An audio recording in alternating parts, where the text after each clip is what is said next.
Check it out. There's some fat rubber on that back. Look, right now what I'm trying to do is put that new dash on there, which covers all that and gives you 2 locking spaces, or whatever that is for. It'll slide right down over the wheel, and it goes down up against there. And you're gonna have to, if you have one of these meters that tells you where your batteries are, you're gonna have to cut that hole and ream it out, make sure it fits. Then you have to, this hole's already here, but you have to grind it out. Actually, I took a file and just went real slow with that, filed it out. And some people, I don't know how these guys are doing it. They say they haven't had to lengthen the wires in the dash to the ignition.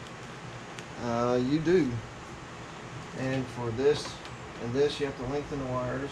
So go ahead and get that done. Make sure you get the right gauge wire for whatever cart you have. And put all that together, and you can slide this down. And give yourself. You can see I added another 10 inches there. Give yourself another 10 inches, and so that way when you go putting it back together, you won't have a big hassle. Make sure you got the proper gauge wire. Make sure you soldered it, covered your fittings, and all that sort of thing. So that's it for right now. Hope that saves you some trouble, and I'll see y'all on the next video.